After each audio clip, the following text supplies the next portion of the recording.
Kabanata 1571. Si Benjamin ay dumiretso sa bahay, habang ang mga bata, na puno ng enerhiya ng kabataan, ay nakikibahagi sa iba't ibang mapaglarong aktibidad, na nagbibigay kay Arisa ng kasiya siyang kasama. Sa gitna ng tawanan at kasiyahang pambata, casual na nakahiga si Arisa sa sopa, ang kanyang tingin ay nakatutok sa screen ng telebisyon, ang kanyang mga kamay ay okupado ng isang piraso ng prutas, habang ang kanyang isip ay tila gumagala sa malayo sa mga dingding ng sala. Ang mga bata, na laging maasikaso sa kilos ng kanilang ina, ay madalas na nakakagambala sa kanilang paglalaro upang tingnan si Arisa. Inalok nila siya ng mga inumin at merienda, sinusubukang basagin ang spell ng kanyang malayong tingin. Sa kabila ng kanilang mga pagsisikap, mabilis na bumalik ang atensyon ni Arisa sa kaibuturan ng kanyang mga iniisip, na tila walang pakialam sa mundo sa paligid niya. Sa wakas ay nakuha ng curiosity si Gavan. Lumapit siya kay Arisa, nanlalaki ang mga mata at kumikinang sa inosenteng intriga, at nagtanong, "Mommy, ano ang iniisip mo?" Si Jasper, na may pahiwatig ng mapaglarong kapilyuhan sa kanyang tono, ay tumunog, "Mommy, hindi mo iniisip si Daddy, hindi ba?" Biglang nahila mula sa kanyang pag-iisip, napatingin si Arisa sa kanyang mga anak. "I was just spacing out, not thinking about anything." Protesta niya. Ang kanyang kawalan ng katiyakan tungkol sa kanyang sariling mga pinagmulan ay nagpalabo sa kanyang mga pag-iisip, na nag-iiwan sa kanya ng mga salitang ipaliwanag sa kanyang mga anak. "Mommy, grabe ka magsinungaling. Halatang hindi ka nagde-daydream. Ganito ang itsura mo kapag nagde-daydream ka." Si Jasper, na may katalinuhan ng isang bata, ay nakita ang kanyang harapan at ginaya ang kanyang maalalahanin na pose, na inilantad ang kanyang pagpapanggap. Si Arisa, hindi napigilan ang sarili, ay nagpakawala ng tawa. She pursed her lips and muttered softly, "Hindi ko nga alam kung paano ipapaliwanag sa'yo. Sabihin mo lang ito gayon pa man gusto mong sabihin ito." Nagkibit balikat si Oliver, pati na rin ang curiosity niya sa mga daydreams niya. Sinuri ni Arisa ang kanyang mga anak, bawat isa sa kanila ay nakatingin sa likod na may halong curiosity at pag-aalala. "Haha, hintayin natin ang pagbabalik ng daddy mo para pag-usapan ito." Nag-propose siya na may mahinang tawa. Sandaling gumala ang mga iniisip ni Arisa, isang panandali ang kuryosidad ang lumitaw. "Nagtataka ako kung nagawa ni Benjamin na malaman ang anumang bagay sa kanyang katapusan." Sa gitna ng pag-iisip na ito, naputol ang boses ni Jasper, na may bahid ng mapaglarong hinaing.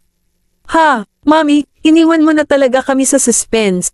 That's not fair." Reklamo niya, magaan pa ang tono niya. Napasulyap ng mabilis si Timothy sa orasan na nagpapalamuti sa dingding. Dapat babalik si Daddy anumang oras ngayon, tama ba? Napaisip siya ng malakas, "Mommy, nagugutom ka ba? Pwede akong kumuha ng makakain mo." Tumigil si Gavin sa pagsisiyasat pa, sa halip ay inilipat ang usapan sa mas makamundong mga bagay.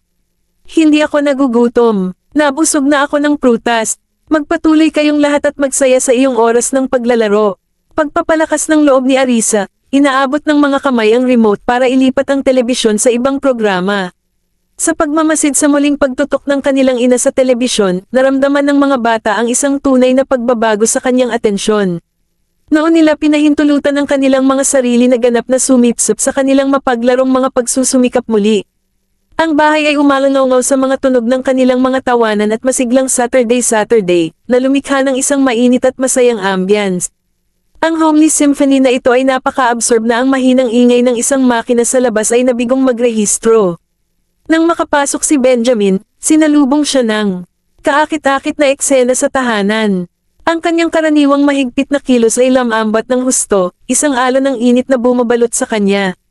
Tahimik siyang nagmanyobra sa likod ng sopa, pinamamahalaang manatiling hindi napapansin ni Arisa at ng mga bata. Gumamit ng mapaglarong tindig, bahagyang sumandal si Benjamin sa sandalan ng sopa at inabot upang masuyong kurutinang pisngi ni Arisa.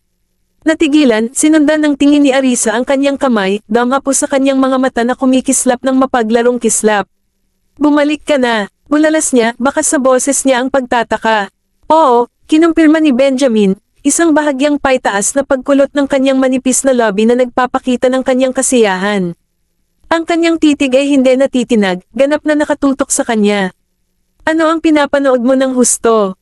Tanong niya, magaan ang tono ngunit mausisa. Binanggit na ang araw na ito ay isang anomalya kung saan hindi kinilala ng mga bata o ni Arisa ang kanyang pagdating.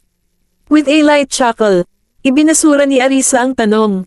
Nako, nainis ako, kaya nagpa siya akong manood ng ilang TV.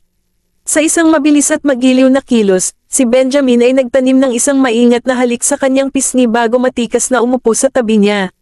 Samantala, ang mga bata, sina Gavin, Timothy, Zachary, Oliver, Jasper, at Jesse, ay labas na abala sa pagtatayo ng kanilang maliit na kastilyo, na hindi napapansin ang kanilang paligid. Nang tahimik na pamwesto si Benjamin sa tabi nila ay naramdaman na lamang nila ang presensya. Nagulat sila, itinaas nila ang kanilang mga ulo at, nang makilala ang kanilang ama, sabay-sabay na nagpahayag ng kanilang pagtataka. Daddy, nakabalik ka na. Binigyan sila ni Benjamin ng malumanay, kumikilalang sulyap. Oo, inalok ni Arisa si Benjamin ng isang baso ng tubig na pinag-isipang ibinuhos ni Timothy para sa kanya kanina ngunit hindi ito nagalaw. Eto, uminom ka ng tubig, sabi niya. May pasasalamat na tinanggap ang kopa, humigop si Benjamin. Ang malamig na tubig ay nagbigay ng panandaliang pahinga habang binabasa nito ang kanyang lalamunan. Samantala, ang titig ni Arisa ay nananatili sa kanya, ang kanyang mga mata ay naghahanap sa kanyang ekspresyon para sa anumang mga palatandaan ng kanyang mga karanasan sa araw. Gayunpaman, ang kanyang mga tampok ay nanatiling hindi nababasa. Kumusta ang lahat sa trabaho? Siya inquired, ang kanyang tono casual ngunit may kalakip na pag-aalala. Ang pang-araw-araw na gawain lang, sagot ni Benjamin, ang maikling tugon niya habang inubos ang kanyang tubig at inilagay ang baso sa isang tabi. Tumango si Arisa bilang pag-unawa, ang kanyang isip ay puno ng mga tanong na hindi pa natatanong. Gayunpaman, bago pa siya makapag-delay ng higit pa, inunahan siya ni Benjamin, "Shall we have our discussion now, or would you prefer we talk in the study?" Kabanata 1572.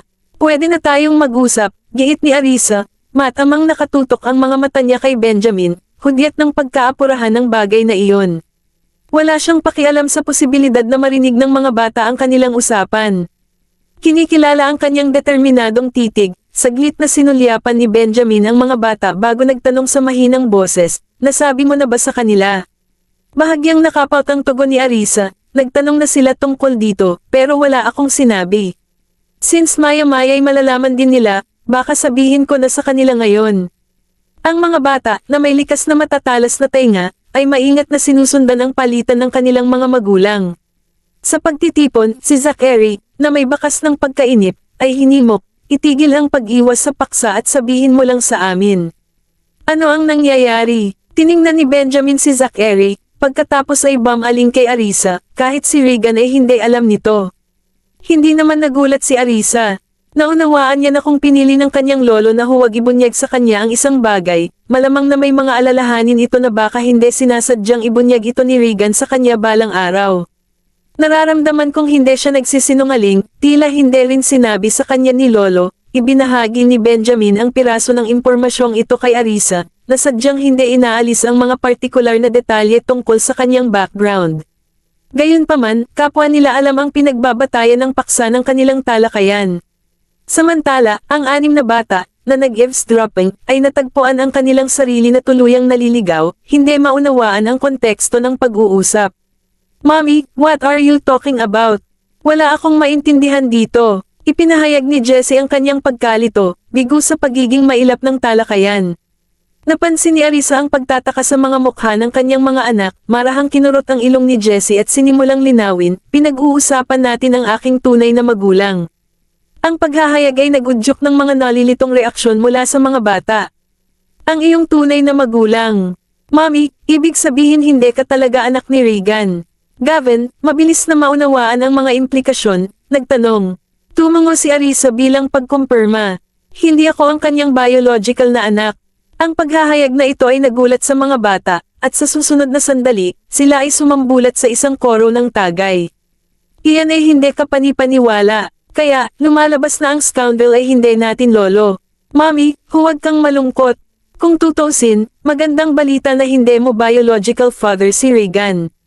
Pinagmasdan ni Arisa ang kanyang mga anak, na aliw nang makita ang kanilang kawalan ng pagtanggi at, sa halip, ang kanilang tunay na kaguluhan. Ganyan na ba kayo kaayaw sa kanya? Talaga, kasalanan niya kung bakit hindi kanya pinahalagahan, Mommy.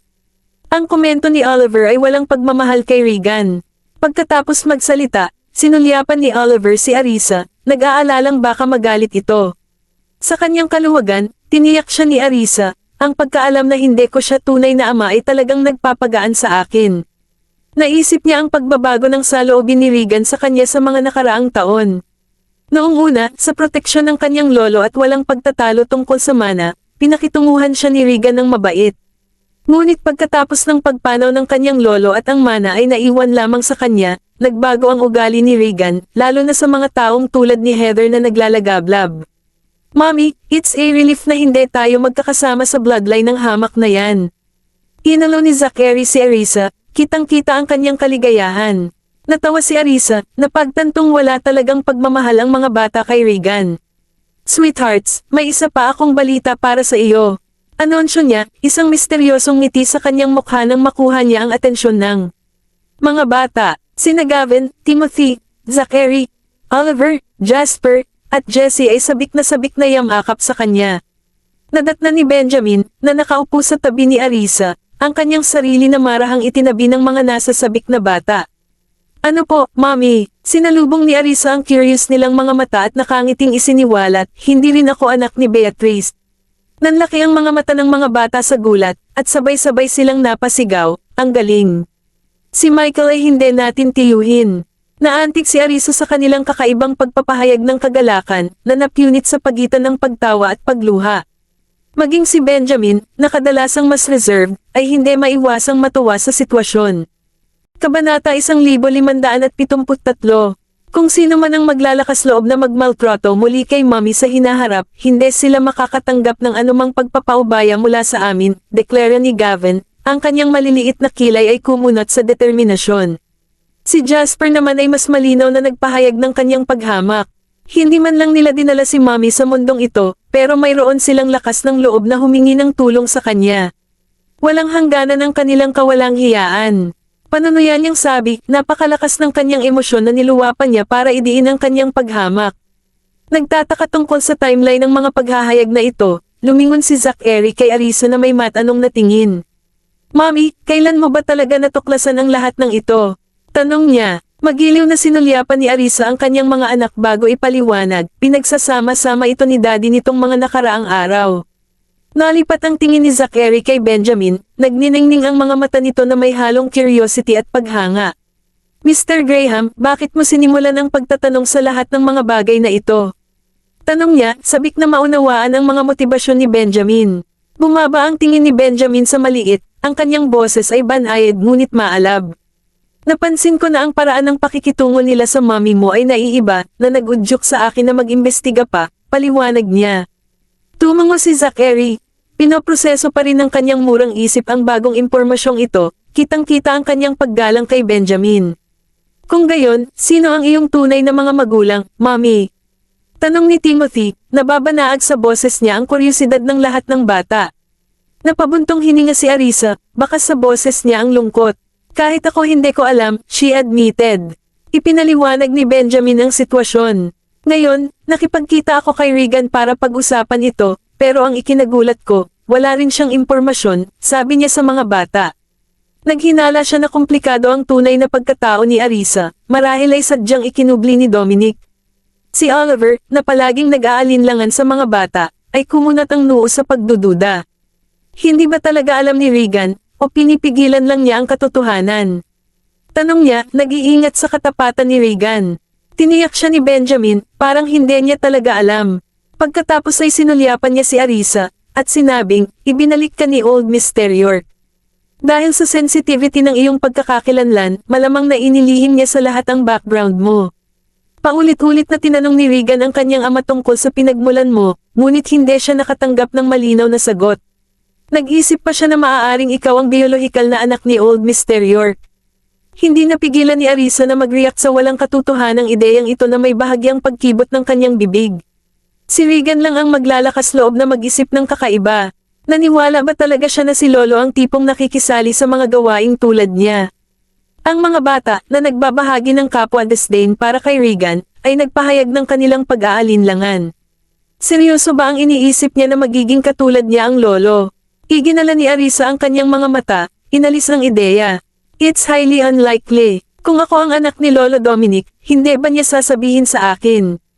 Katwiran niya, bagamat may ilang pisikal na pagkakahawig sa pagitan niya at ng kanyang lolo, hindi ito nangangahulugan ng biolohikal na koneksyon. Isinaalang-alang ni Arisa ang posibilidad na kahawig niya si Dominic dahil lang sa pinalaki siya nito. Kung siya nga ang kanyang biological na anak na babae, si Dominic, na lubos na sumamba sa kanya, ay hinding-hindi papayag na merhistro siya sa pangalan ni Regan. Marahil si Lolo mismo ay hindi sigurado sa aking tunay na magulang. Posibleng ako ay isang bata pa lamang na natagpuan niya at nagpas siyang alagaan siya ng malakas na pinag-isipan, ang kanyang boses ay may bahid ng kalungkutan. Ang kawalang interes na nadama niya sa pagmamahal ng magulang ay maaaring may ugnay sa impluwensya ni Regan at Beatrice. Naramdaman ni Benjamin na kailangan niya ng ginhawa, dahan-daang ipinatong ang kamay nito sa likod ng ulo niya.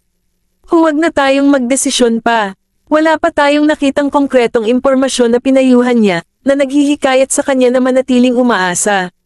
Tumangala si Arisa kay Benjamin, na tila mas optimistic kaysa sa naramdaman niya. Nagawa niyang tumawa, ipaalam sa akin kung may nakita kang positibo. Ibinalik ng lalaki ang kanyang tingin, ang kanyang mga mata ay malalim na may pag-unawa, alam niyang hinahanda niya ang kanyang sarili para sa potensyal na pagkabigo.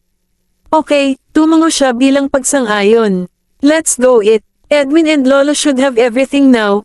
Mungkahi ni Arisa, na tumayo mula sa kanyang upuan at sinenyasan si Benjamin at ang mga bata na sundan siya sa dining room. Siguraduhing maghugas ka muna ng kamay. Paalala ni Benjamin sa mga bata, marahang hinawakan ang kamay ni Arisa habang dahan-dahan silang nagtungo sa dining area. Ang mga bata, mahusay na kumilos at tumutugon, ay mabilis na tumakbo upang maligo sa pag-asam ng pagkain. Si Arisa, na tumingin sa gilid ni Benjamin, ay nagtanong, mayroon pa bang hindi mo nabanggit? Sinalubong niya ang kanyang mga tingin, na pagtanto kung gaano siya naging kayon sa kanyang mga iniisip. Pinisil niya ang kamay nito bilang panatag, ipinarating ang kanyang pagmamahal sa pamamagitan ng kilos. I need to make a trip to the base, biglang hayag ni Benjamin, bahagyang kumunot ang kanyang mga kilay. Nag-aatubili siyang iwan si Arisa na mag-isa, ngunit ang sitwasyon sa base ay nangangailangan ng kanyang atensyon. Arisa, caught off guard by this unexpected development, voiced her concern, seryoso ba doon? Marahang hinaplos ni Benjamin ang mukha niya, ang bulong nito ay naghahatid ng pag-aalala at katiyakan. Nag-aalala ako para kina Kingsley at Jack. Wala pa kaming balita sa kanila. Kabanata 1574. Pinagmasdan ni Arisa si Benjamin, nauunawaan ang kanyang pagmamalasakit sa mga nasa Delmore. Ang kawalan ng katiyakan ng sitwasyon doon ay nakakabagabag. Kung nag-aalala ka, mas mabuting puntahan mo sila ng personal. Maaaring ito ay isang simpleng issue sa komunikasyon. Subukang huwag masyadong i-stress ang tungkol dito. Marahang hinaplos ni Benjamin ang kanyang buhok, na nagpapasalamat sa kanyang pag-unawa at suporta. Babalik ako sa sandaling nalutas ko na ang lahat doon, tiniyak niya sa kanya. With a comforting smile, Arisa replied, huwag mo kaming alalahanin dito. Aayusin natin ng maayos, ang iyong kaligtasan ang mahalaga. Siguraduhing tatawagan mo ako araw-araw, kaya alam mong okay ka. Tumango si Benjamin, binibigyan siya ng kamay nito ng nakakapanatag na pagpisil. Pangako, tatawagan kita tuwing umaga at gabi. Ang mga bata, na tuwang-tuwa na hindi alam ang nalalapit na pag-alis ni Benjamin, ay nagpatuloy sa kanilang pagkain. Hanggang sa dumating si Ethan at ipinaalam kay Benjamin na nakahanda na ang eroplano ay nalaman nilang aalis na siya. Nanlaki ang mata ni Gavin sa gulat. Daddy, may business trip ka ba? Sina Timothy, Zachary, Oliver, Jasper, at Jesse ay napalingon lahat kay Benjamin, na interesado sa kanyang biglaang pag-alis. Oo, kailangan kong magtungo sa base. Siguraduhing makinig sa mami mo habang wala ako, at huwag kang gumawa ng anumang gulo. Babalik ako pagkatapos ng ilang araw. Bilin ni Benjamin sa kanila. Naningkit ang mga mata ni Zachary sa pagbanggit ng base. Mr. Graham, pwede ba akong sumama sa iyo? Baka makatulong ako. Sabik niyang iminungkahing, tumatalon sa pagkakataong tuklasin ang base at marahil ay matuto ng bago. Napatingin si Benjamin sa binata. Pupunta ako sa Hilagang Kanlurang Base dahil sa isang insidente. Pinakamabuting manatili ka sa bahay, payo niya. Napakagatlabi si Zachary, tinanggap ang desisyon na may bakas ng pagkadismaya. Handa na ang lahat kaya dapat pumunta ka kaagad. Mag-ingat. Arisa, na naiintindihan ang pangangailangan ng madali ang sitwasyon, ay hindi pinahaba ang kanilang palm. Inayos niya ang kwelyo ni Benjamin at nag-alok ng ilang pamamaalam na payo. Tumingin si Benjamin sa babae, nakaramdam ng mainit na pagmamahal. Lumapit siya para halikan siya ng marahan sa noo. Alagaan mong mabuti ang iyong sarili at huwag gumala ng hindi kinakailangan, buong pagmamahal niyang bilin. Naiintindihan, sagot ni Arisa na tumango, ang kanyang ngiti ay nagpapahiwatig ng parehong katiyakan at pagmamahal. Hihintayin ka namin sa bahay. Matapos magiliw na ginulo ni Benjamin ang kanyang buhok, lumingon siya sa mga bata. Alagaan mong mabuti ang mami mo, bilin niya. Naiintindihan. Sabay-sabay na sagot ng mga bata, kitang-kita sa boses nila ang maturity. Ingatan mo rin ang sarili mo. Nakaramdam ng kapanatagan si Benjamin sa kanilang mga salita. Sige, alis na ako. Binigyan niya si Arisa ng isang huling matalim na tingin bago sumama kay Ethan at tumungo sa helicopter, handa nang umalis papuntang airport. Si Arisa at ang mga bata ay nakatayo sa pintuan, pinapanood ang helicopter na nawala sa di kalayuan. Nang mawala na ito sa paningin, bumalik si Arisa sa bahay. Mommy, you should go upstairs and rest. Mungkahi ni Gavin, habang nag-aalalang tumingin sa kanya. Tumango si Arisa, kinikilala ang kanyang mungkahi. Umakyat na tayong lahat at magpahinga, aniya, na pinangunahan ang mga bata. Kapansin-pansing hamupa ang mood ng mga bata. Arisa, noticing their downcast expressions, playfully teased, why the long faces? Are you all miss daddy already? Hindi naman. Mabilis na tumugon si Jasper, tinanggihan ang anumang pahiwatig ng kalungkutan. Tumawa ng mahina si Arisa. Kung gayon bakit walang masayahin?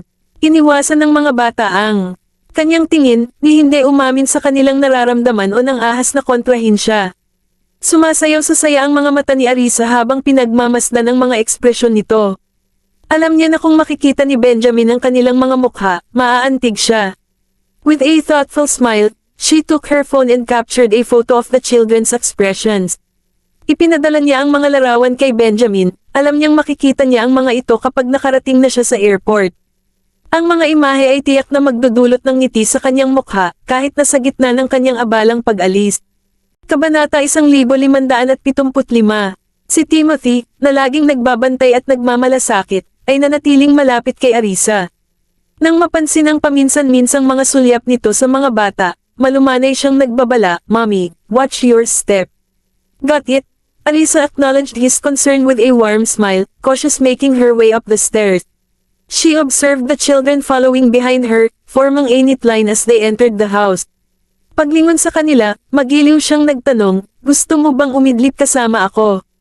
Nagliwanag ang mga mukha ng mga bata sa mungkahi, lalo na si Jessie, na puno ng pananabik. Yes, Mommy, we'd love to sleep with you. Nangangako kami na hindi ka namin iistorbahin, masiglang sabi niya. Si Arisa ay nakaramdam ng labas na kaligayahan sa kanilang sabik na mga ekspresyon at nagpa siya na sumama sa kanila upang umidlip. Lahat, punta muna tayo sa banyo, at pagkatapos ay sabay-sabay tayong matulog. Mungkahi niya, ilang sandali na rin mula nang magkaroon siya ng pagkakataong matulog sa tabi ng kanyang mga anak. Sa maingat na paglapit ni Benjamin sa kanyang pagbubuntis, iniingatan niya ang mga bata sa isang ligtas na distansya. Ngayon, sa kanyang kawalan, ito ang perpektong pagkakataon upang tamasahin ang matalik na sandali na ito kasama ang kanyang mga anak. Nang marinig ang kanyang mga tagubilin, ang mga bata ay nagmamadaling pumunta sa banyo, nahalata ang kanilang pananabik. Mabilis na natapos, tumakbo sila palabas at umakyat sa kama, tinapik ang gitnang lugar para kay Arisa. Mommy, akyat ka na, sa gitna ka matulog. Tinawag nila, sige, gagamit din ako ng banyo. Babalik din ako, sagot ni Arisa sabay tawa ng mahina. Pagkabalik mula sa banyo, nadatnan niya ang mga bata na nakaayos na sa kanilang mga lugar, bawat isa ay masunuring nakahiga sa kanilang sarili. Habang papalapit si Arisa, umupo sina Zachary, Oliver, at Jasper para bigyan siya ng puwang. Mommy, akyat ka dito. Hinimok nila siya. Sige, sagot ni Arisa, naghubad ng sapatos at humiga sa kama. Nakahiga siya sa gitna at agad na yamakap sa kanya ang mga bata. I'll be very good.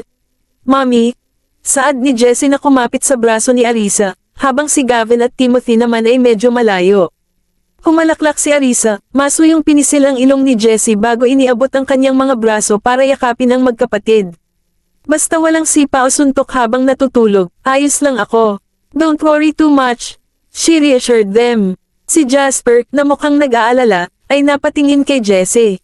Siguro mas maganda kung medyo malayo ang tulog ni Jessie, sakaling gumalaw siya sa kanyang pagtulog, mungkahi niya. Napatingin si Jessie sa kanyang kuya, nagugulo sa pagitan ng pananatiling malapit kay Arisa at sa takot na hindi niya sinasadyang maistorbo siya. Kung ganoon ay matutulog ako sa gitna niyo. Nag-propose siya. Inayos ni Gavin ang kanyang posisyon para ma-accommodate siya. Jessie, sa tabi ko ka matulog, at si Timothy naman ay makakayakap kay mommy, alok niya. Okay, mabilis na sumang-ayon si Jessie, lumipat sa lugar sa pagitan ni Gavin at Timothy. Pinagmasdan ni Arisa ang magkapatid na muling ayusin ang kanilang mga sarili, kontento na hayaan silang ayusin ang kanilang mga posisyon sa pagtulog. Si Zachary, na laging inaalala ang kapakanan ni Arisa, ay bamaling kay Timothy at Jasper. Kapag natutulog ka sa tabi ni mommy, mag-ingat na huwag mabunggo ang kanyang tiyan, babala niya, na nagpapakita ng kanyang pag-aalala para sa ginhawa at kaligtasan ng kanyang ina. Maglalagay ako ng unan sa pagitan natin. Maingat na pumili si Jasper ng unan at inilagay ito sa pagitan nila ni Arisa. Sa pagmamasid sa makonsiderasyon na hakbang ni Jasper, nagpa siya si Timothy na gawin din ito. Kumuha rin siya ng unan at ipinwesto iyon bilang pananggalang. Sa ganitong paraan, ang unan ay magsisilbing protection na. Buffer, tinitiyak na hindi natin sinasadyang mabunggo ang tiyan ni mommy. No need to be so nervous. Matulog na tayo. Napangiti si Arisa. Magiliw niyang tinapik ang bawat isa sa kanilang mga ulo. Ang kanyang mga aksyon ay puno ng pagmamahal ng ina. Pagkatapos, inabot niya ang isang magaan na kumot, dahan-dahan niyang tinakpan ang mga ito. Tinitiyak ang kanilang ginhawa habang sila ay nakatulog. Ang mga bata, na hindi madalas magkaroon ng pagkakataon na umidlip sa tabi ng kanilang ina, ay maliwanag na nasa sabik. Ang pananabik na ito, na sinamahan ng isang tiyak na pagkabalisa, ay nangangahulugan na ang pagtulog ay hindi agad umani sa kanila. Sa gitna ng katahimikan ng silid, binasag ni Oliver, ang kanyang boses na isang bulong, ang katahimikan. Sa tingin mo ba nakaalis na si Mr. Graham para sa kanyang paglalakbay? Si Jasper, ang kanyang mga labi na nagdikit sa pag-iisip, ay nag-isip, dapat nasa airport na siya ngayon, hindi ba? Bumiyahe si Benjamin sakay ng helicopter papunta sa airport. Sa oras na ito, siya ay dumating at nasa proseso ng pagsakay sa kanyang eroplano. Noon niya napansin ang mensaheng ipinadala ni Arisa, kasama ang mga kamakailang larawan ng mga bata. Honey, ang mga ekspresyon ng mga bata pagkatapos ng iyong pag-alis.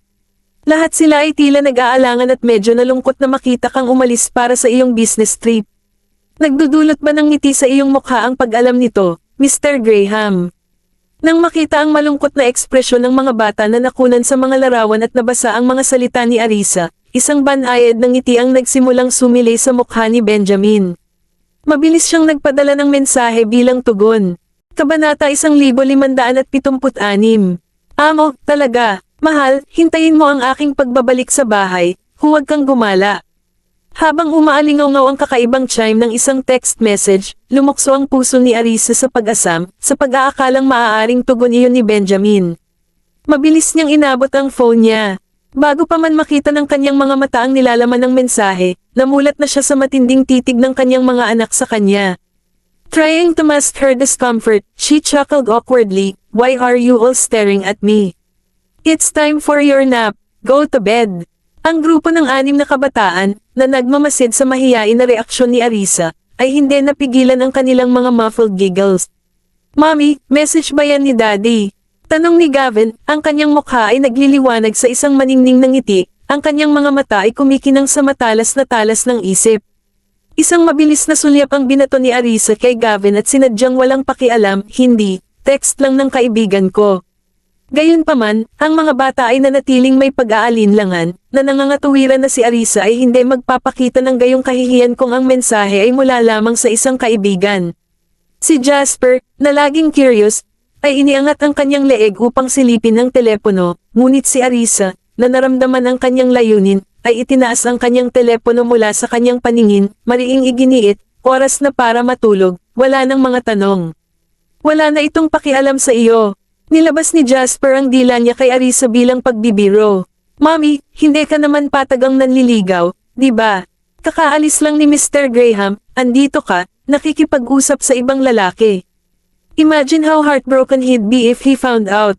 Si Arisa, na ikinatuwa ngunit naiinis, ay inilibot ang kanyang mga mata at inabot upang mapaglarong kurutin ang pisngi ni Jasper, na nagdulot ng masakit na reaksyon mula sa kanya habang siya ay mabilis na umiwas sa gilid. Enough of your wild imaginings, or I'll have you sleep outside alone. Babala niya, sa kaibuturan niya, alam niyang kung gusto niya ng boyfriend, matagal na ang pagkakataon. Mommy, boyfriend mo si Benjamin.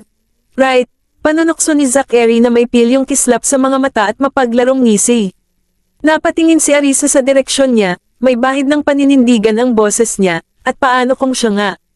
Ang mga bata ay sumabog sa masayang tawanan, nagtitipon sa kanyang paligid, mapaglarong pinayuhan, Mommy, huwag kang padalos-dalos sa kanyang matatamis na salita. Manindigan ka at huwag mong hayaan na madali kanyang akitin. Nakikinig sa mapaglaro ngunit maling payo ng kanyang mga anak, natagpuan ni Arisa ang kanyang sarili na nawalan ng salita. Marahan niyang tinapik ang kanilang mga ulo, na nagbigay ng huling babala, kung hindi kayo mag-aayos sa kama, pagkatapos ay maglaro sa labas. Ako mismo ang matutulog. Saglit na binasa ang mga mensahe sa kanyang telepono, isang banayad na kibot ng amusement ang bumungad sa kanyang mga lobby. Lumilitaw na ang isang Ginoo ay tunay na nag-aalala para sa kanyang kapakanan. Pinag-isipan niyang magpadala ng isa pang larawan ng isang taong natutulog, ngunit ang matanong na mga mata ng mga bata ang nagtulak sa kanya na umiwas. Itinabi ang kanyang telepono, mahinahon niyang ibinalita, balita lang ito tungkol sa pagbebenta ng bahay. Mommy, may balak ka bang bumili ng bahay? Tanong ni Timothy, nanlalaki ang mga mata sa tunay na pag-usisa at paniniwala. Ang iba pang 5 kabataan ay pinapanood si Arisa ng may katuwaan, sabik na makita kung paano niya dadalhin ang salaysay na ito. Gusto ko sana, ngunit wala akong kinakailangang pondo ngayon. Mapaglaro si Arisa kay Timothy. Ang kanyang kasalukuyang sitwasyon sa pananalapi ay maaaring sapat na para sa pagbili ng ilang mga bahay ngunit hindi halos sapat upang bumili ng mga individual na bahay para sa bawat bata. Nakadagdag sa kanyang pag-aalala ay ang hindi pa isinisilang na bata na kanyang dinadala. Biglang bumangon kay Arisa ang bigat ng pananagutan at ang pinansyal na panggigipit sa pagpapalaki ng isa pang anak na nagpatibay sa kanyang determinasyon na magtiyaga. Talagang mabigat ang halaga ng pagpapalaki ng mga anak. Mommy, kapag matanda na tayo, magtatrabaho tayo at bibili ng mga bahay. Hindi mo na kailangang mag-alala tungkol dito. Ipinahayag ni Timothy, ang kanyang batang puso ay puno ng debosyon sa anak. Bibili ka namin ng malaki, Mommy, para mabuhay tayong lahat. Kahit na sa murang edad niya, napagpasyahan na niyang magkamal ng malaking kayamanan sa hinaharap, sapat na upang magkaroon ng mga tahanan hindi lamang para sa kanyang ina kundi pati na rin sa kanyang nakatatandang kapatid na lalaki at mga nakababatang kapatid. Naantig sa taos-pusong salita ng munting, naramdaman ni Arisa ang isang alon ng emosyon na dumaan sa kanya. Hinailan niya ang bata sa isang mainit na yakap at hinalikan ito sa noo. Salamat, sweetheart. Ang iyong mga salita ay may kahulugan sa mundo para sa akin. Tugon ni Arisa, may bahid ng pasasalamat ang boses. Pinili niyang huwag basagin ang mga hangarin ng anak, na nauunawaan na kahit na hindi nito matutupad ang pangakong bibili ng bahay sa hinaharap, ang pag-iisip ang binibilang. Mayroon na silang bubong sa kanilang mga ulo, at iyon ang tunay na mahalaga. Timothy, with a look of unwavering determination, solemnly vowed, talaga, Mommy. I will buy it for you, no matter what. Magiliw na ginulo ni Arisa ang kanyang buhok, ang kanyang puso ay namamaga sa malambot na init. Sige, baka bumili pa ng kaunti. Hinding-hindi magkakaroon ng masyadong maraming bahay si Mommy. Tumango si Timothy, tahimik na ipinangako sa kanyang puso ang pangakong ito. Pagkatapos ay malumanay na paalala ni Arisa sa mga bata, na mahigpit na nagpatupad ng tahimik na oras ng pagtulog. Okay, everyone, no more talking now. Time to sleep. The first one to speak is the loser. We need to rest, or we'll end up sleeping the whole day away. Kabanata 1577. Nang magising si Arisa, tahimik pa rin ang bahay, pati ang mga bata ay tahimik na natutulog. Gayunpaman, ang kanyang isip ay abala sa mga iniisip ni Benjamin, na maaaring nakagambala sa kanyang pagtulog. Pagtingin niya sa orasan, napagtanto niyang 40 minuto na lang ang lumipas. Sa oras na ito, papunta pa rin si Benjamin sa Northwestern Base. Pagkatapos ng ilang oras na nakahiga sa kama, nagpa siya si Arisa na bumangon. Dahil hindi siya makatulog, nag-freshen up siya, nagpalit ng damit, at nagtungo sa study. Gamit ang address na ibinigay noon ni Gavin, na-access niya ang mga surveillance camera ng base. Sa sandaling naging abala siya sa kanyang trabaho, nawalan siya ng oras. Nang maglaon, nagising ang mga bata at, nang hindi siya nahanap, nahulaan na dapat siya ay nasa pag-aaral. Sa pagmamadali roon, nakita nila siyang abala sa kanyang mga gawain. Mommy, ang 6 na maliliit na bata ay nagtipon sa paligid niya, ang kanilang mga mausisa na mata ay lumingon sa screen ng computer. Nagulat na bumalik sa realidad, tumingin si Arisa sa kanyang mga anak. Gising na ba kayong lahat? Mommy, napuyat ka ba at pagkatapos ay pumasok ka sa study pagkatapos nating makatulog? Tanong ni Zachary na nanlalaki ang mga mata sa pag-aalala, hinala na wala pa itong tulog.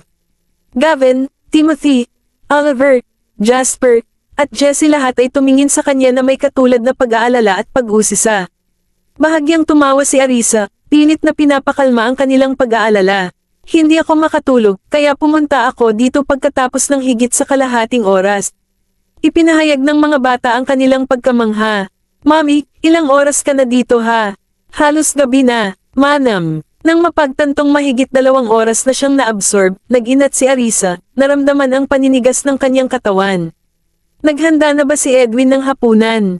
Sabik na nag-update si Gavin sa kanya. Oo, sasama daw si Lolo sa atin sa hapunan. Papunta na siya, nakarating na sila sa study nang matanggap nila ang tawag ni Darius. Tumango si Arisa, pagkatapos ay iminungkahi, mga bata pumunta at maglaro sa labas habang hinihintay natin siya. Mommy, may nahanap ka ba? Tanong ni Zachary, puno ng pag-aalala ang kanyang tingin. Wala pa. Nagkibit balikat si Arisa, kinikilala ang hindi produktibong hapon. Mommy, you should stop looking at the computer. It's not good for your eyes. Halika sa labas kasama namin at hintayin si Mr. Whitley. Oliver urged, dahan-dahan hila sa kanyang manggas. Tumango si Jasper. Eksakto, Mommy, at buntis ka. Hindi ka dapat umupo ng matagal. Bumangon ka, gumalaw ka, at lumabas ka. Ipapamasahe ka pa namin. Mommy, please take a break. Okay. Mag-aalala si Daddy kapag nalaman niyang tinitingnan mo na naman ang mga bagay na ito. Pagmamakaawa ni Timothy, puno ng pag-aalala ang boses niya habang marahang hinimok si Arisa na umalis sa kanyang trabaho. Napansin ni Arisa ang pag-aalala sa kanilang mga mukha, isang mahinang tawa ang itinugon nito. Okay, magpapahinga muna ako. Pwede natin itong balikan tuwing gabi. Mommy, let US help with the investigation. You should rest and don't worry about these things. Daddy's already on his way there. He's sure to handle the situation. Muling pagtitiwala ni Gavin sa kanya, mabilis na kumilos para isara ang computer, hudyat ng pagwawakas sa investigasyon sa ngayon. Arisa, trying to downplay her preoccupation, chuckled, idly browsing lang talaga. I find it hard to stay idle. Tumango si Jessie, na sumusuporta sa mungkahi ng kanyang mga kapatid. Mommy, sundin natin ang payo ni Gavin at ng iba at lumabas muna tayo saglit. Mommy, gusto mo ba ng maiinom? I can make some juice for you. Hindi man lang hinintay ni Jasper ang sagot niya, ang kanyang pag-aalala para sa kanyang kapakanan ay nagpatakbo sa kanya palabas ng silid sa isang iglap. Siguraduhing maghanda ng marami. Tinawag siya ni Arisa, pinahahalagahan ang kanyang maalalahanin na kilos. Ang mabilis na pag-alis ng maliit sa pag-aaral ay hindi malinaw kung narinig niya ang sigaw ni Arisa o hindi. Aray! Biglang, isang malakas na sigaw ng sakit mula kay Jasper, na nagmumula sa labas lamang ng pinto, ang bumulaga kay Arisa, na nagpabilis ng tibok ng kanyang puso sa pag-aalala. Na bad trip ba siya? Dali, tingnan mo si Jasper. Na-aksidente ba siya? Hinimok ni Arisa ang iba pang mga bata, baka sa boses niya ang pag-aalala. Siya ay handa na magmadali upang masuri ang sitwasyon. Mommy, ingat ka, kami na ang bahala. Tiniyak siya ni Zachary, nagmamadaling lumabas para mag-imbestiga. Halos nasa pintuan na sina Gavin, Timothy, Oliver, at Jessie nang marinig muli ang boses ni Jasper. Sa pagkakataong ito ay may bahid ng inis. Kabanata 1578. Mr. Bailey, bantayan mo talaga kung saan ka pupunta. Nasaktan mo ako ng husto. Bulalas ni Jasper, hinihimas ang kanyang ilong at nagsasalita ng may matinding pagkabalisa. Parang nadudurog ang ilong ko. Pumangit ako, at hindi mo mababayaran. Napatingin si Sean sa theatrical na pagrereklamo ni Jasper na may halong saya at iritasyon. Tiyak na matalino ang batang ito. Nursing a sore head himself. He responded in jest, "Sorry, I'll be more mindful." Let me see. Oh, mukha ngang pula yan. May ointment ako dito, lagyan ko na. Buti na lang hindi nabasag, o baka kinailangan kong magpaplastikan. Pero wag kang mag-alala, sinisigurado kong mas lalo kang gamwapo. Iginala ni Jasper ang kanyang mga mata at malumanay na gumanti, disappointed hindi nabasag ang ilong ko, ha? I wouldn't trust your plastic surgery skills on me, no way. Humalaklak si Sean, kasama ang pagbibiro ni Jasper. Ang kailangan lang gawin ng turn ay isang maliit na setting ng buto, marahil isang bahagyang pagsasaayos. Malaki ang tiwala ng iyong ama sa aking kakayahan. Ang mga mata ni Jasper ay kumikinang sa kuryosidad. Nagpa-plastic ka ng daddy ko. Anong ginawa niya? Tawa ng tawa si Sean sa pagiging mausisa ni Jasper. Sina Gavin, Timothy, Oliver, at Jesse, nang makitang maayos na si Jasper at hindi pa nahulog, ay nagtipon sa paligid ni Sean na tuwang-tuwang bumubulales, "Mr. Bailey, nandito ka na." Oo naman. Magiliw na ginulo ni Sean ang kanilang buhok. Sa loob ng silid, narinig ni Arisa ang kanilang usapan at napagtanto niyang maayos na si Jasper. Gamaan ang pakiramdam niya. Tumalikod si Zachary at sinigurado, "Mommy, okay lang, hindi nahulog si Jasper." Nabunggo niya lang si Mr. Bailey. Nakangiting tugon ni Arisa, nababawasan ang pag-aalala. Pagkatapos ay lumabas sila ng kanyang anak para batiin si Sean. "Mr. Bailey, tapos ka na ba sa trabaho?" "Oo," tumango si Sean. "Pinadala ako ni Benjamin para i-check up ka. Dapat ba nating gawin ito ngayon o maghintay hanggang mamaya?" "Now is fine." Pagsang-ayon ni Arisa, inaabangan ang pagdating ni Darius at kailangan niya ng makakapagpalipis ng oras niya. It was just a routine check-up after all. Sinundan sila ni Sean sa sala, inilapag ang kanyang medical kit. Habang naghahanda siyang suriin ang presyon ng dugo ni Arisa, nagtanong ito, kailan ka hiniling ni Benjamin na pumunta? Dapat nasa base si Benjamin ngayon. Bakit hindi niya ako tinawagan pabalik? Si Sean, abala sa pag-aayos ng mga kagamitan, ay sumagot, nabanggit niya ito bandang tanghali. Dapat kang magpahinga, Arisa. Hinikayat niya itong magpahinga habang sinimulan niyang sukatin ang presyon ng kanyang dugo. Okay, tumango si Arisa. Sa una ay ipinapalagay na nakontak ni Benjamin si Sean kamakailan. Hindi ka pa ba niya inaabot? Tanong ni Sean, ramdam niya ang pag-aalala niya. Hindi pa. Sagot ni Arisa. Sumulyap kay Sean. At ikaw, nakontak ka na ba niya? Napangiti si Sean ng panatag, kung si Benjamin ang unang makikipag-ugnayan sa sinuman, ikaw iyon, Arisa. Malamang nakara-rating lang niya at nagpapabrief sa sitwasyon. May mga kakilala siya doon, kaya hindi na kailangang mag-alala masyado. Ang mga pisngi ni Arisa ay may bahid ng malambot na lilim ng pula, at siya ay nagpakawala ng isang awkward na tawa. Well, it's not a given na siya muna ang makipag-contact sa akin. Baka ikaw na lang ang inabot niya. Isang mahinang tawa ang isinagot ni Sean, mapaglaro ang kanyang tono. Kung talagang nakipag-ugnayan siya sa akin, makatitiyak ka, binigyan ko siya ng isang piraso ng aking isip para sa iyo. Bahagyang napangiti si Arisa, nang aasar ang tono nito. Oh, really? As if you would dare challenge him. Arisa, please stay quiet for a moment. I need to accurately check your blood pressure, malumanay. Napaalala ni Sean sa kanya bago magpatuloy sa pagpindot sa button sa monitor. Ang anim na bata ay malapit na nagtipon, ang kanilang mga mata ay matamang pinagmamasdan ng pabago-bagong mga numero ng monitor.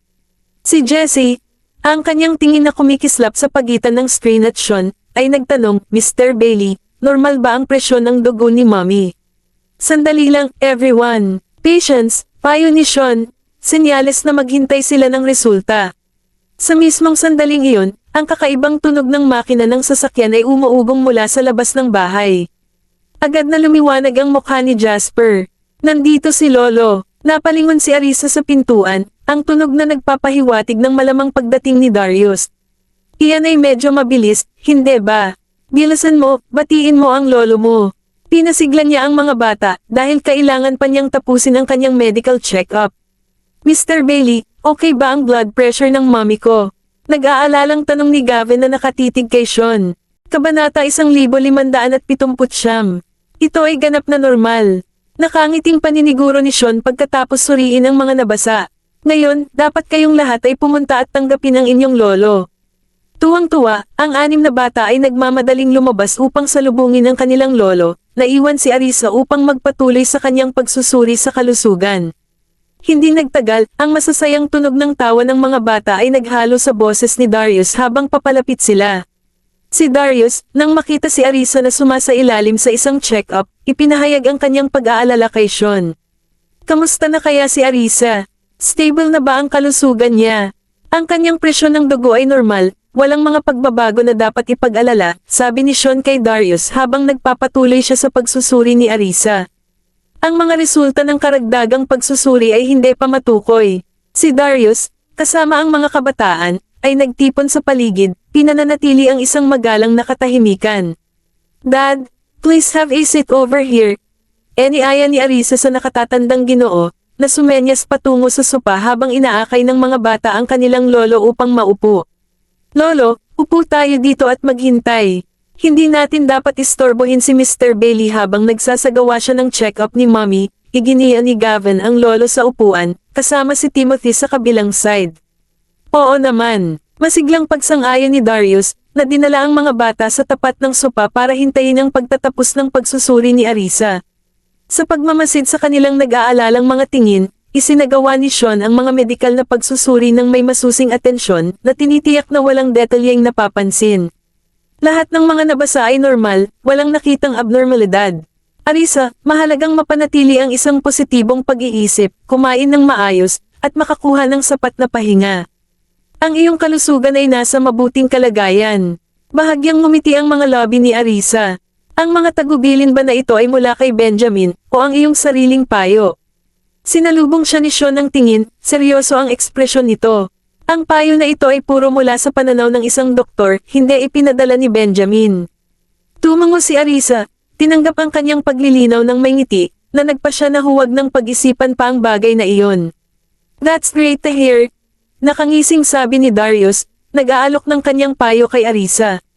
Isa, tumutok sa iyong kapakanan. Si Benjamin na ang bahala sa lahat ng iba pa.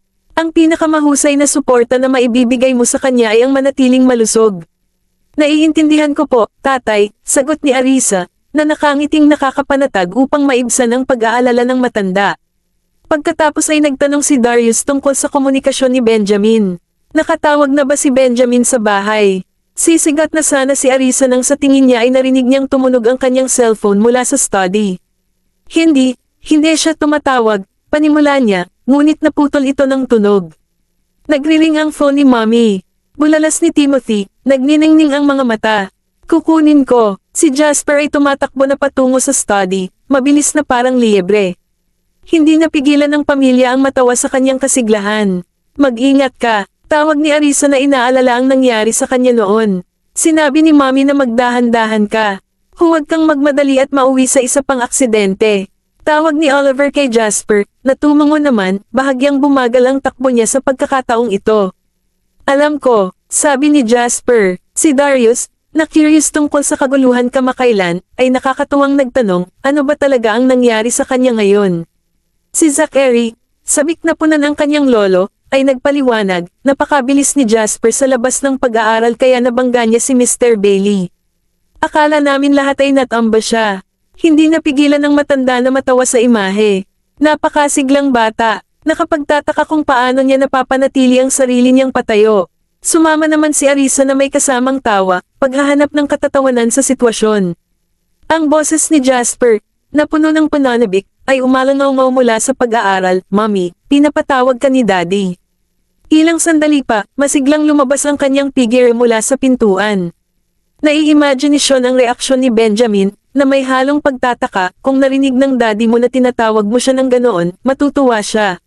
Sumama si Darius sa isang chuckle, na nag-aalala noong nandito si Benjamin, halos hindi siya tinawag ni Jasper na daddy. Hehe, eto na po. Mommy. Tumakbo si Jasper papunta sa nanay niya, pinasa sa kanya yung phone. Marahang tinapik ni Arisa ang ilong ni Jasper, binigyan siya ng paalala, sa susunod, bantayan mo ang iyong hakbang at huwag kang tumakbo ng mabilis. Kailangan mong mag-ingat na hindi madapa. Got it, Mommy. Sige at sagutin mo ang tawag, masiglang tugon ni Jasper, na umupo sa tabi ng kanyang ina. Kabanata 1580. Hindi napigilan ni Sean ang panunokso kay Arisa. I told you tatawagan ka muna niya. Medyo awkward na tawa ang pinakawalan ni Arisa habang inaabot ang telepono, ngunit biglang tumigil ang pagtunog. Mabilis, nag-redial siya. Si Gavin, nagulat, ay napabulalas, binati ba tayo ni Daddy? Napatingin si Zachary kay Arisa, napukaw ang kanyang curiosity. Marahil ito ay isang automatikong hang-up. Si Darius, na pinagmamasdan ang kanilang sabik na mga ekspresyon, ay nagmungkahi ng tumawa, bakit hindi kayong lahat magtipon at makinig? Maaaring kawili-wiling marinig kung ano ang nangyayari sa katapusan ng iyong ama. Si Zachary, trying to appear nonchalant, countered, Lolo, kung curious ka, bakit hindi ka umupo sa tabi ni Mommy? Ang mga mata ni Darius ay kumikinang sa amusement habang pinagmamasdan niya ang kanilang awkward pero sabik na kilos. Lahat sila ay malinaw na gustong malaman ngunit nagkunwari kung hindi, isang tanawin na nakita niyang hindi kapani-pani walang kaakit-akit. Maya-maya lang, nag-connect ang tawag ni Arisa. Nang magsimula siyang magsalita, ang lahat ay tumahimik, nakasandal, umaasang mahuli ang isang snippet ng boses ni Benjamin sa linya. Nakarating ka ba ng ligtas? Malumanay na tanong ni Arisa. Umalangaw ang boses ni Benjamin sa telepono, mahinahon at panay. Oo, kanina pa ako dito. Hindi ako tumawag agad para hindi ka maistorbo. No wonder ngayon lang niya ako tinawag. Kumusta ang mga bagay sa iyong katapusan? Nag-aalalang tanong ni Arisa, alam niyang laging diretso sa trabaho si Benjamin. Mukhang normal ang lahat sa base, ngunit wala pa rin kaming naririnig mula kay Kingsley at Jack, inamin ni Benjamin, ang kanyang tono ay may bahid ng pag-aalala. Kumunat ang noo ni Arisa, sabay tingin sa orasan. Mag-abi na rito, at malapit ng maggabi kung saan ka naruroon. Mahirap maghanap sa disyerto sa gabi. Baka maghanap ng ilang lokal na gabay na pamilyar sa lupain. Maaaring mapabilis ng mas maraming naghahanap ang proseso. I'm already on it. Ethan is gathering a team as we speak. We will start the search once everyone's assembled. Maikling binalangkas ni Benjamin ang plano. Na-check ka na ba ni Sean? Oo, kakatapos lang niya. Normal ang lahat, panatag sa kanya ni Arisa, na ibinahagi ang mga resulta ng kanyang check-up. Mag-ingat ka doon at patuloy na makipag-usap sa iyong team. Siyempre, priority ko ang kaligtasan, paniniguro ni Benjamin sa kanya. Maya-maya lang ay lumabas ang boses ni Ethan sa kabilang linya. Mr. Graham, handa na kaming umalis. Malinaw itong narinig ni Arisa, senyales na nagpapatuloy na ang pagsisikap ni Benjamin. Siguraduhin mo bang dalhin ang lahat ng mahahalagang bagay tulad ng mga flashlight at tubig? Tanong ni Benjamin sa kanyang katulong. Naihanda na namin ang lahat, kasama na ang lahat ng kinakailangang medikal na supply, agad na kinumpirma ni Ethan. Sige, let's get moving. Utos ni Benjamin sa kanyang team at saka hinarap si Arisa. Ang tono nito ay nakakalmang ngunit matatag. Honey, we're set out now. Maaaring hindi mapagkakatiwalaan ang signal sa disyerto, kaya kung medyo hindi ako maabot, mangyaring huwag mag-alala. Makikipag-ugnayan ako sa iyo kapag nakabalik na tayo sa base. Ang preemptive reassurance ni Benjamin ay ang kanyang paraan upang maibsan ang anumang potensyal na pagkabalisa na maaaring maramdaman ni Arisa sa kanyang pagkawala. Pagkatapos ng lahat, ang lupain ng disyerto ay komplikado, at ang paghahanap ay hindi magiging isang madaling gawain. I understand. Just make sure you all stay safe. That's the most important thing, sagot ni Arisa na may halong pag-aalala at pagbibitiw sa boses. Sa kaibuturan, hinanggad ni Arisa na hikayatin si Benjamin na huwag makipagsapalaran, ngunit batid niya ang pagkaapurahan ng sitwasyon. Ang kawalan ng pakikipag-ugnayan ni na Kingsley at Jack ay nagpapahiwatig ng potensyal na panganib, at nakaramdam siya ng kawalan ng kakayahan. Dahil alam niya ang pagkatao ni Benjamin, napagtanto niya na hindi niya magagawang manatiling walang ginagawa sa ilalim ng gayong mga kalagayan. Kung ang kanilang mga tungkulin ay nabaligtad, siya rin ay mahahanap na imposibleng maghintay ng pasibo sa base, aktibong sumali siya sa paghahanap. Sige, tatapusin ko na ang tawag, sabi ni Benjamin bago namatay ang linya. Nang matapos ang tawag, nag-iiwan ng busy na tono, dahan-daang ibinaba ni Arisa ang kanyang telepono.